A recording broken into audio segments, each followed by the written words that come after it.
Okay. Now, there are a few other things that this analysis of prejudice and so on shows us. And one of them, if you turn back to page 2, is that we have to create contrary experiences. Most of the prejudices in society, while the prejudice is being tackled in its rationalizations, is very effectively tackled by an experience of the opposite. And researchers have shown that we have all circles of friends. You know, we have people who belong to our own family. The next circle is close neighbors. Next circle is people who work with us at home. Next circle is people we meet in business or tourism. Next circle is foreigners from outside, etc. These are different circles. Remember that film, Guess Who's Coming for Supper Tonight? Which was all about that prejudice.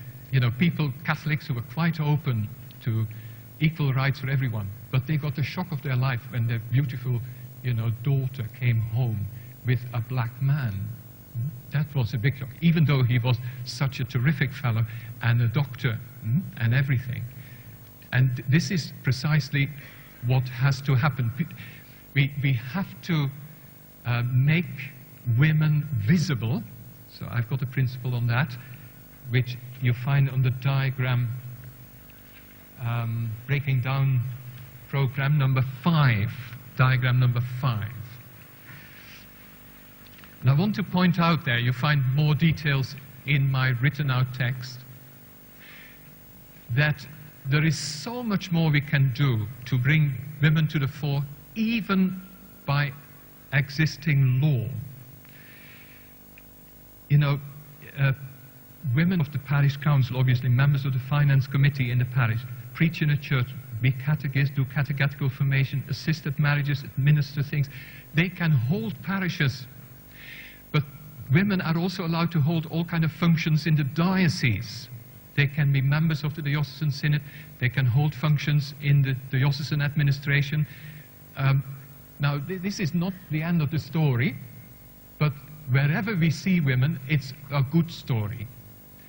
And especially, of course, we should see women on the altar, in the sanctuary.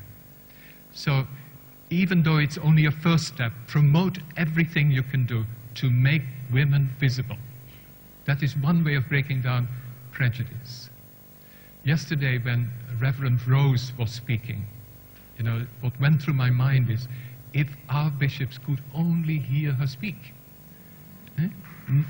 Yes.